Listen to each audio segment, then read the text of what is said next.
አሜን። በእውነት ይሁን ይደረግልን።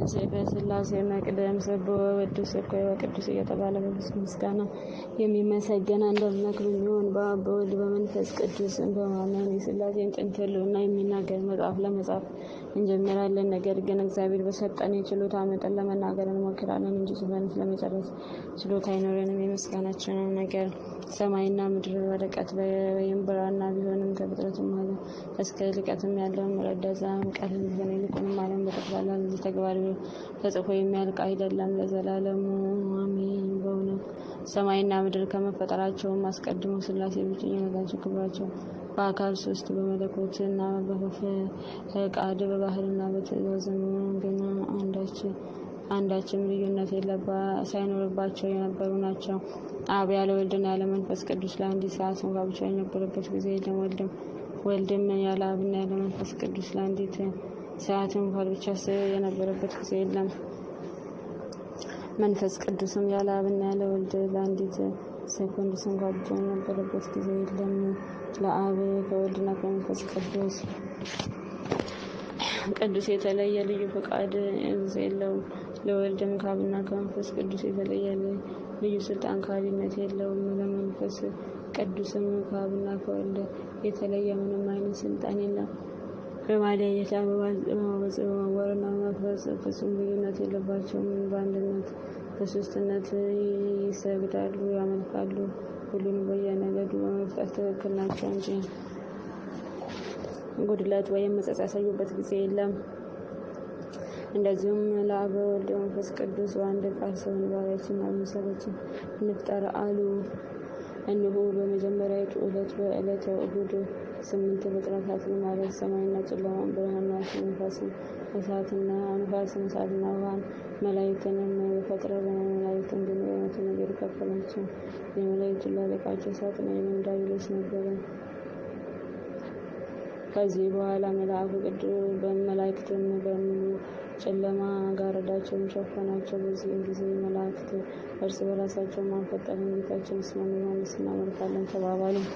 ትምክህተኛ ወይም ሰይጣኑ መልአክም ይሄንን ቃል ሰምቶ ግራ ቀኝ ቢመለከት ከሌሎቹ የእሱ ማዕረግ በልጦ ስላገኘው እነሆ አምላካችሁ ፈጣሪያችሁ ገዣችሁ እኔ ነኝ ሲል በድፍረት ተናገረ። ከዚህ በኋላ መልአኩ ቅዱስ ገብርኤል ከመካከላቸው ተለይቶ ቆሞ እናንተ ማኅበረ መላእክት አምላካችንን እስከምናውቅ ድረስ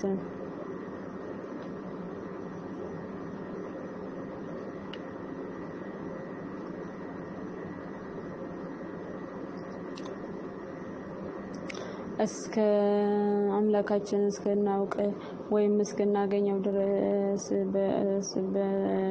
በእምነታችሁ ጸንታችሁ መቆየት አለብን እንጂ በዚህ በሐሰተኛና በተንኮለኛ መልአክ አነጋገር ተወናብዳችሁ እንዳታምኑ ሲል በታላቅ ቃል አሰምቶ ተናገረ።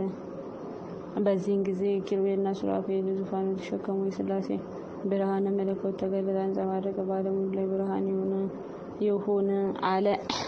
ከዚህም በኋላ የዲያብሎስ የገዥነቱ ስልጣን ተሽሮ እግሩን በእሳት ሰንሰለት ታሰረ። የተጎናጸፈውንም ብርሃን ገፎ የጨለማ ጨርቅ አለበሱት። የብርሃን ነጎድጓድም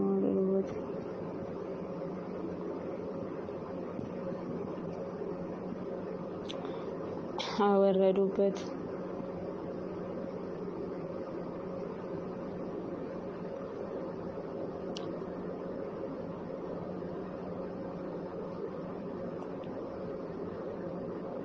በልቦናውም ፍርሃትን አሳደሩበት። በዚህም ዘላለማዊ የሥላሴ መንግስት በመላእክት ዘንድ ታወቀ፣ ተረዳ። መላእክትም ከእነሱ ለዩ ዘንድ አዘዛቸው።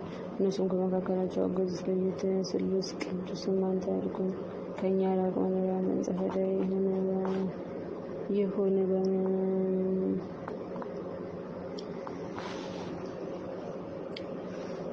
በማለት አስወገዱት። የርጉም መልአክም ጌቶቼ ከቶ ምሕረት የላችሁምን አላቸው። ወልድ መንፈስ ቅዱስን በእርግጥ አንተን ለመሰለ ሁሉ ምሕረት የለንም አሉት። በዚህም ጊዜ የርጉም መልአክም ጌቶቼ ሆይ ከእነዚህ ሁሉ የተፈጥሮ ጓደኞቼ ነገደ መላእክት ተለይቼ ሲል አሳዝናችሁ ሲል በማሳዘን ችሎ ተናገረ። ወልድ መንፈስ ቅዱስ ሆይ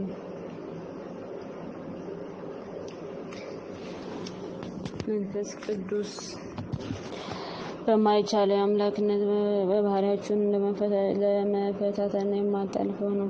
መንግስታችንን ለመገልበጥ ያደረገው ሙከራ ድፍረት አያሳፍረምን? ይልቁንም በቃል አምነውበት አንተን የተከተሉ ሁሉ አብረው ከአንተ ጋር ይሄዱ አሉት። ቀጥሎም በልዩ አስተሳሰብ አምላካዊ መንግስት ስትሻ ተገኝተሃልና መኖሪያህም መቀመጫት በመንጻፍ ላይ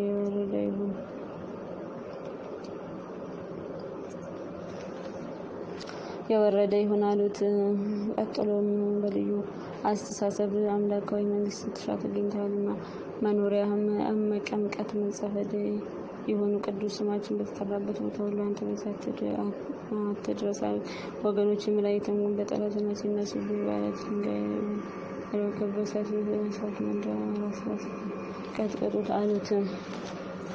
ዳግመኛ ምግብህ የእሳት አሉል ወይም ኮረት መጠጥ መዘወሪያ መዝናኛ መንጸፍ ይሁን መዘወሪያም በመጽሐፍ ላይ ይሁን መቀመጫም የእሳት መንኮራኩር ይሁን መኖሪያም በጨለማ ውስጥ ይሁን ሲሉ ረገሙት። ይህንን ካሉት በኋላ የቤቱ ዙሪያ በእሳት የታጠረ በውስጧም እሳት የሚነድበት ይሁን ወደ ተዘጋጀለትን ቤት ወሳኝ ዘንድ ገባ። መቀምቀት ንጽህ ሄደ። እሱ ግን በልቡ እግዚአብሔር እንደኔ ያለ ፍጡር አያገኝም። ስለሆነም እንደ ቀድሞ የአገልጋይ ያደርገኛል። ከቀድሞ የተፈጥሮ ጓደኞቼም ከሆኑ መላእክትም ሁሉ ጋራ ስራዬን እቀጥላለሁ። ከአብ ከወልድ ከመንፈስ ቅዱስ ጋር እተካከላለሁ። ምስጋና አቀርባለሁ። ከእርሱም ጋራ ነግሼ እኖራለሁ። ስለዚህ እሱ አብ ያከብረኛል። ወልድም ከአእላፋት መላእክቶች ጋር መጥቶ ይቀበለኛል። ከእርሱም ጋራ እኖራለሁ። የአብን የዙፋን መጋረጃ ገልጬ እገባለሁ። በቀኙ ያስቀምጠኛል።